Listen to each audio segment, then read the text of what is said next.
Hello, everyone. Welcome to Hanging Out with Howie. Tonight's topic is, what if your laptop is stolen or it actually breaks down on you? But it's going to be a two-part. First part is stolen gear. How do you recover it? And with that, I will introduce the panel here real quick. We have Joel Lovelace, who works full-time in a PC environment, in security and so forth. Welcome, Joel. Yep. And we have my wingman and cohort in crime, Mr. Brian S. Red. And we have the soothsayer of all things Apple and code and pioneer DJ gear, Christian, aka Pulse, here with us, special guest. Thank you so much for being here. Whisper. And lastly, we have all-around good guy, good friend, and recent crime victim, Travis from Elite Entertainment. Okay, Travis, we are going to lead with you because you have been a victim of crime. So give us the Reader's Digest version. What happened and how did you retrieve your gear? It's a crime of ignorance on my part, but also a victim crime as well. So completely my fault. The first time in my entire DJ career, I left my laptop bag, which is a backpack that has two laptops and a tablet and a bunch of various different backup cables and batteries and stuff like that, in my van overnight after a gig. I got a little distracted after I got home because I had a really expensive piece of gear show up at my door while I was at the gig that wasn't supposed to be here till Monday. So I just got sidetracked. And when I came inside the house, I completely forgot to bring in the backpack. Well, that night, someone went through my van. I noticed this. I went out there to grab some workout gloves for my wife that she left in my van. I noticed that someone had moved, or someone had opened the glove compartment. They moved my center console. Napkins were all over the floorboard, but I didn't think anything of it. Every Sunday, I go to my wife's cousin's house and hang out with them so the kids can play. And I was opening up my son's diaper bag that I keep in the van at all times. And that's when it kind of hit me. My laptops are gone. So went into freak out mode, reported them stolen, all that good stuff. But the very next day, the person who took my bag, I do not put a lock screen on my tablet for a reason. And the main reason why is because if someone does steal it and they hook it to a Wi-Fi source, it's extremely easy to track. So in less than 40 hours of it being stolen, I had the exact location of where my tablet was. So I went to the police. I showed them all the evidence that I had. They went and recovered my gear. But it's more about the feeling that you get when that happens to you. It's a really helpless feeling when you realize that the entire lifeblood of your business has ended up stolen. Now, with all that being said, I have 3 hard drives at home that I keep as my backup. They're my 3 master hard drives. So it wasn't a total loss. I was still able to go out, buy a laptop, back it up. But when I was able to find my gear, that was the ultimate feeling. I was actually able to have everything back the way exactly as it was. So yeah, that's the story in a nutshell. So that was the trick, not to have a lock on it so that they could open it then. Yeah. I mean, that could backfire on you also, because if they went ahead and wiped the hard drive or reformat the tablet, then you're pretty much done because it relies on your email address. Right. But it was just nice, the fact that they didn't think of that. Kind of a stupid criminal story, I guess. But, I mean, it all worked out, but it was still a really terrible feeling. Now, Joel, I know there's a feature in PCs, especially with Microsoft, that find my device. Right. It also exists on the Mac too. But what I found out doing research is that, and I had never done this. I just did it today, that to be able to activate that, you have to be an administrator. Correct. Most everybody with your home PC or your laptop, you are the primary administrator when you the first account becomes the primary administrator of the box. But if you add other users, you can add them with different privileges. Mm-hmm. And you need admin privileges on a PC to install software with all the security that Microsoft has put in these days. So now let me ask you then, if they stole my PC and it was closed, would the GPS still work to be able to track that? Well, I mean, like Travis said, do you lock your computer? Like mine, I have a password. I locked mine with a password. So when they flip it up, there's going to be my username and asking for a password. And if they don't have it, they're not going to get started. Now, whether Windows would start it up in the background and actually start distributing information to you is dependent on the software package. I'm not familiar with some of those software packages, but yeah, from what little bit I read is that as an administrator, you could go in and get a GPS location, and you could also remotely turn it off so that they can't get anything from it. Right. But nowadays with firewalls and antivirus software, because of malicious activity, they're blocking a lot of the port accesses necessary to remotely connect to computers. So your software may inhibit your ability to get onto your computer remotely unless you enable it. And again, that's an administrator type function that you select based on what level of security. Like my office will not allow the admin password to be functional. And in fact, they've actually started taking away our local admin access to our own laptops. Oh, wow. Because of security protocols.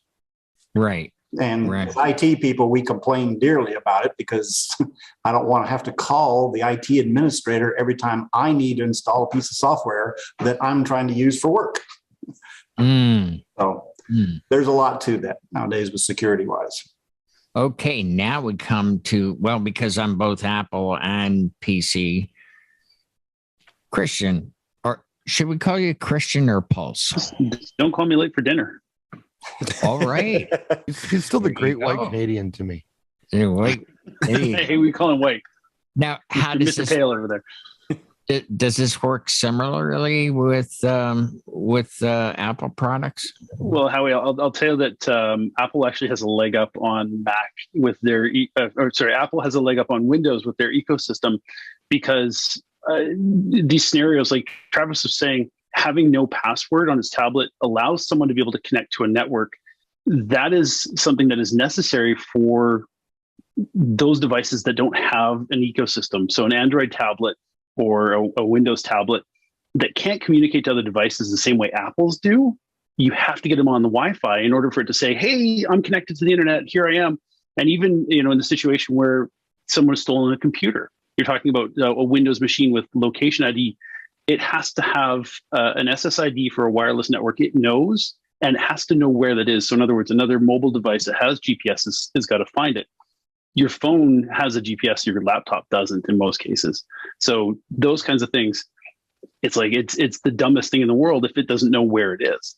But with Apple's ecosystem, all of these devices talk to each other. The case, the charging case for my earbuds communicates with other devices. So the Find My, it knows where this is. If I leave this behind, I can just start pinging it.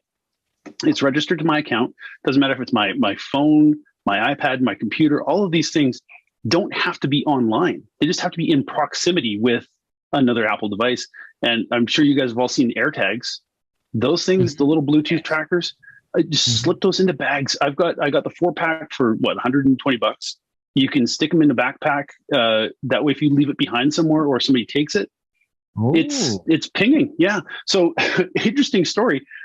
Over the summer, our vehicle broke down going up to the interior of the province to go see my parents. And we had to get it towed, but my dad came and picked us up. And so we got to his place, and I wanted to see, had my vehicle been towed yet? Had the guy come and pick it up? Because we were unattended. I had an AirTag in my vehicle, And I knew when I checked it at 3 a.m., it still hadn't been towed. But at 6 a.m., I know that somebody had with an iPhone, somebody with an iPhone was within proximity of my vehicle, because then it pinged as being at a different location. So the driver of the tow truck probably had an Android phone, but whoever walked past the vehicle when it was at the service station had an iPhone, and it updated the location. So those things, whether it's your device, your computer, your whatever, Wow. you got an AirTag in there, it updates the location. And you can also use it to find them. You can ping it and make it beep. So there's lots that you can do for security stuff. I've seen guys embedding the AirTags into their electric scooters, because those are a high theft item. I think DJs should definitely get AirTags. Wow. Now, that AirTag, because I have iPads, would that work with the iPad as well? You wouldn't actually need it, because the iPad already has Find My built in. It's got the Bluetooth. It's got the ability to connect to Wi-Fi. So it's already communicating with other devices. If you said, I've lost my iPad, you put it in the lost mode. It locks it down. You can have it display a custom message. You can have it play a sound. So if somebody rips off your iPad and you think, hey, I think it's that guy over there, you make it play the sound. It starts beeping. You know it's in that guy's backpack. Wow. That is something I did not know. And it's only $120 for 4 of those items? Yeah, so they're like $30 a piece. I've actually got one right here. So this is it's unused right now, my number 3 tag. Still got the plastic on it. I think they're like $30 a piece, or you get a 4 for 100. It was 130 Canadian, I think, after taxes. But this is how big it is. And you can stick it in your backpack. You can stick it you can buy all sorts of fancy tags and stuff, but stick it in a DJ case, a road case, you name it. So you could literally tag every piece of gear that you own. You could, yeah. You could open up the cases and stick them inside. It's got a little coin cell battery, and they're supposed to last like 2 years or something, 3 years. I'll open it up again and put a new battery in. Wow. I could have used that during the great blackout of 77. I could use that daily whenever I lose whatever random electronic I've got. Stick it on your remote control, yeah. Yeah, that was the first and only time I had gear stolen. And it was my own fault. We had, back then, of course, everything was passive, but it was a full band setup. And we took a Marshall amp, put it in the U-Haul, went back in to get more stuff, came back out, the Marshall was gone. And from then on, the rest of my career, I always keep somebody. If we're loading up, somebody stays at the vehicle. And then as soon as you see someone coming out with a piece of gear, then you go, we just back and forth. Or if I have Lori with me, she just stays with the truck and I load it. And conversely, kind of like what Brian does, I have a smaller system. Everything fits on the rock and roller. One trip, in and out. And, low tech situation, but, that's where we're going. So now, how about we go to the second part of a second topic? What happens if you need? I know that you had mentioned a feature called Backblaze. Now, tell us about that, because you had turned us on to this. Oh my gosh, it must be before COVID, so it's a couple of years. Years ago. Yeah, I've had Backblaze for a long time. My background is actually computer IT as well. I used to do home and small business tech support. So dealing with on-site backups, off-site backups. I always tell people you need both. So I carry my main hard drive. I have my backup hard drive. So I've got 2 physical copies with me. And then I've got actually a couple of cloud copies. So I've got a desktop one that's got my backup here at home. But none of these are any good if there's a fire, a theft, flood, etc. So keep a backup copy. Actually, Jay mailed me or gave me one of his hard drives when I was down for one of the shows. He said, here's a backup of my music. So I've got it up in my container up here. I'm sure it's out of date now, Jay. I'm sorry. But that's it. You have an offsite backup. And the beauty of things like Backblaze or Dropbox. They're becoming so much better. Backblaze, like $5, $6 a month, unlimited capacity. It backs up automatically in real time, stores in the cloud. If ever you need to recover, you can download or you can order a hard drive. You pay for the cost of the drive, and if you send it back, they'll refund you the money. Oh, wow. That's like genius insurance right there. I use Dropbox as well because Recordbox now has a plan where it's the professional plan. You get unlimited Dropbox storage in addition to the access to the software as part of the monthly fee. You just upload everything to Dropbox, and what's cool is you can actually go to the club and play, or at your venue, and as long as you're connected to the internet, you can play remote off the cloud. You're just drawing it down the same as you would with any streaming service. So things like that are really providing you this sort of safety bubble that, yeah, I've got all my music here, but I've got it elsewhere. And you definitely need to have offsite backups. I think I've got like 5, and that's a safe number for me, but 2, not quite enough. Right. Well, that's really interesting. I didn't know that you could play, from Recordbox, from the internet, and you would be seamless. So it's relatively new. It's called Cloud Direct Play, but it works the same way as you have a drive that authenticates you for your Dropbox account. So you're able to plug it into a player, CDJ 3000, and play off of that. It's not ideal. I mean, especially for someone who lives in rural America where your internet connection is sketchy. I mean, heck, I'm in urban North America, and I find places where I have very poor Wi-Fi or cell coverage, and I would still want to rely on having a hard drive, having everything local. But as a backup option, yeah, it's cheap. Now, Joel, you had mentioned the other night you have Backblaze as well. Yes, I do. I mean, very, very affordable for you. Yeah. The services Pulse is talking about, Microsoft OneDrive, Dropbox, and Backblaze are 3. Basically, what they do is they mirror data from your computer to the cloud, to your storage. And they do it real time. So when you change or add a file, it will make the change on both sides simultaneously, which is good because you're real-time data protection. But it is specific to the data only on your computer that you've specified and which folders you've specified to be replicated. I take it a little step further. Now, being in IT, and one of my primary functions is to back up enterprise level data. So I'm doing image level backups of my computers. Now, there's a difference. An image backup can be restored to a disk after a failure and reboot the whole operating system.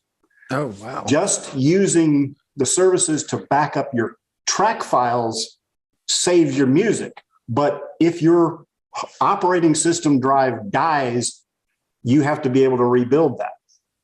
Now, how many people here that have had a Windows computer or a Mac computer? Most computers nowadays, when you buy them, arrive preloaded with all of the software from the operating system. You do not get the CDs anymore. In fact, the operating systems have gotten so large, they won't fit on a DVD anymore. I mean, with Microsoft, there's a functionality to build the restore disk, and I have to have a 32 gig restore disk, a USB. You stick it in and it takes about an hour and a half. But what it does is it takes all of the install files on your computer and puts it on the disk. So if you lost the computer and you didn't have a good backup of it that you could restore, you could rebuild it. You stick the disk in, boot, and it rebuilds, it restarts the operating system. That being said, though, you still have to go back and install all of your other software, which means you have to go digging to find all of your license keys and everything. Now, Recordbox doesn't have a license key on 6, but it did have on 5.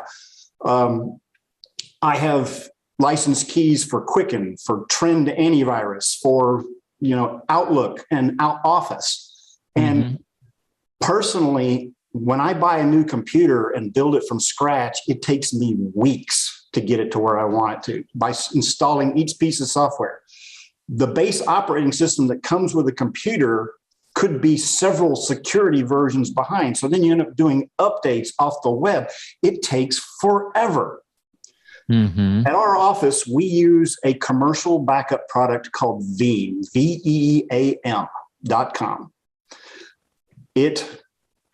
It's a backup and replication software for the enterprise, and we have licensed at the office. But they have a free workstation version, which I have downloaded and put on both my laptop and my desktop. Once you install the software, you configure a backup job. Now, the free version allows you to have one backup job. If you buy a license, which isn't very expensive, I think it's $25 or something, you can have multiple backup jobs to back up data or other things. So I have the software set up on my PC, and I've got it configured that on the last day of every month, I do a full backup of my entire computer, C drive and data drive. And I have a NAS. I have a QNAP NAS. So the QNAP is my local storage. Now, you don't have to have a QNAP. You can use an external plug-in USB disk that you've used, as long as you have sufficient size to store the data file. You can use any type of drive you want. NAS is very useful because it's a network attached storage. The NAS comes with a significant amount of software that allows you to do many, many different things. And one of the things that it comes with is Cloud Connect software. It's called Hybrid Backup Sync. So what I did I do the backup on my PC.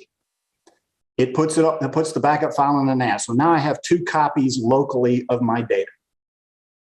So then the NAS, I've got it defined with my Backblaze B2 account and a specialized code for mine. And it downloads the connection to Backblaze. It'll also work with Google Drive, Amazon, whatever backup service you decide to select. And the reason we use Backblaze is because of several functions. One of all, it's cheaper. They only charge by the gigabyte versus like Google Drive has a 2 terabyte and a 10 terabyte tier. And the difference is $20 versus $50 a month. And I don't go anywhere near 10 terabytes. So I understood all of that. Mhm. Good. So Joel, once the backups are completed and put on the drive, I've created a job on the drive that when I go to bed, it pushes the backup files to the cloud, to B3. That's what I was going to ask. So you found a way to automate all this. So you don't have to. I have automated the entire process of backing up my computers. Wow. So I got my computer here that we're on right now set up that at 2 o'clock in the morning, it automatically runs backup. It runs a full on the last day of every month. Between that time, it runs what we call incremental backups. It doesn't have to back up, but what has changed on the computer. And those files are much smaller. And so you can do that, and it pushes all the files to the cloud. So if my house burned to the ground right now, I could go buy a new computer. Like Backblaze, I could either get an internet connection and download the files and rebuild my computer with all of my software, DJ tracks, everything immediately. Or if I don't have a good enough internet connection, because it takes a pretty healthy internet connection to copy hundreds of gigabytes. You can do what Pulse was talking about, Backblaze. You can order a disk from them. They'll put your files on a disk and they will overnight them to you. And then you can use that disk with the software to rebuild your computer.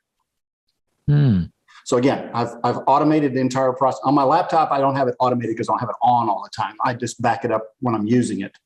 But my primary computer is set up I just leave it on. It runs a backup, turns itself off automatically. Okay, Pulse. I know you're the one that turned us on to this Backblaze. Now, you said you can play Record Box directly. if you're out in the field, if you had to. What about from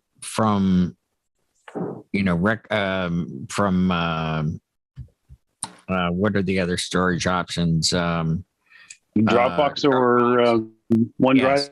Would you be able to play from that? Well, here's the thing with a lot of the systems, you're taking what's in your drive and then dumping a copy to the cloud. But with some of I know a lot of DJs are going to have more storage for music than they have internal storage on their hard drives in their computers, especially with, a lot of the drives now selling a lot smaller than, your 4 terabytes worth of music you take to a gig. You can do what's called a selective sync. So Dropbox will have all that stuff uploaded, but it doesn't actually keep it local. It's only going to download as it needs it and brings it to the drive temporarily, and it has like an expiry on the file, and then purges it from your drive after a little while. So you're not taking up that space. So theoretically, yes, you could use any of these services with their selective sync tools. The files don't actually exist on your hard drive. So even if you're playing virtual, Tractor, Serato, you name it, what happens is when you go and load that song into your player, it goes to the drive and says, oh, I need that file. And then your cloud service, your Dropbox, Google Drive, whatever, goes and retrieves it from the internet. And it says, okay, hold on a second. It pulls it down, and the application's meanwhile just twiddling its thumbs, waiting for you. It loads it once it's completed downloading, and you can play it. So yeah, you could theoretically do that with any of these cloud services. It's not speedy. As Joel was saying, it takes a long time to download. And if you had to do that for every song in the night, you might set up a folder of songs that say, this is my keep local folder. These are the ones I play all the time. Here's the 1,000 hits I play. And then the other stuff you can just keep remote. But yeah, I'd still rather have the safety blanket of it's on my local drive, but it's in the cloud if I need it. Right. The services, Right. Most of the services allow you to map a drive on your computer to the cloud. It's not actually a drive on your computer, it's in the cloud, but the computer deals with it just like it's local to your computer. Just like it's a really slow local drive. I can map a GHIHJ disk on Windows that theoretically is either Google Drive, Backblaze, OneDrive, whatever. I mean, the computer doesn't know that the files aren't physically located here. The software takes care of all that in the internet connection. Like I said, it's a speed problem based on, how fast you need it. Now, Pulse, I remember when you turned us onto this a few years ago, you had mentioned that the reason they have the overnight service is if you had a lot of music, it could take actual days. And let's say your computer went down on a Wednesday and you have a gig on Friday or Saturday, you might want to have it overnighted. Would that be the prudent thing to do? Yeah, I mean, I've got fiber, so I've got at least 300 megabits down. It's ridiculously fast. I could probably have it down in a matter of hours to get a terabyte's worth of data. But if you're on a really low tier residential, you might be under 100 megabits, 50 megabits. The slower your connection, the longer it'll take. And if you're sharing it with anybody, it's definitely. If you've been on let me just put it this way. If you've been on a connection on a video conference where you're the one who's buffering and freezing, you probably just want to order that hard drive to download. Yeah, because right now I'm residential and I only have 50. Yeah, so. if you ever anyone wants to know, just go to fast.com. It's the Netflix test server. You can do speedtest.net. You can find your up and down. But those numbers, if they're under 100, you're going to be slow. So that's why, like Joel was saying, a lot of these backups are set to do at night when your traffic usage is lower, and it just sends it all. Excellent. Imagine if you lost your home internet connection. You're in a hotel or you're at the local library or something like that. You're not going to have anywhere near trickle. Trickle. Well, I want to thank you guys so much for the nuggets here. I understood most of it. Brian, I know that he's got it nailed down pretty good. Oh, he's got a new haircut from all that information. I did Travis, have one. I hope that was helpful to you. It definitely was. A Backblaze service is something I'm definitely going to look into because I don't have any offsites. I got a fireproof safe and a fireproof lockbox. All my backup hard drives stay in, but these hard drives, they don't last forever either. So I want something that'd be a lot more secure, I guess, or in the IT world, it's more safely kept, I should say. In the IT world, we work on what we call a 3-2-1 system. That's 3 copies, 2 copies, 1 copy. 3 copies local, 2 that are archive, and 1 permanent cloud level storage. And that way, in an emergency, you can restore your data as quickly as possible. I mean, in the old days, our offsite used to be tapes. You would run your backups, you put them on a tape, you put the tapes in a box, a tape storage service would come every day to your site, you give them the box, they take it to a secure building. But there have been times where those secure buildings have burned to the ground. So we have our office has switched totally from a tape back system 2 years ago to a cloud system.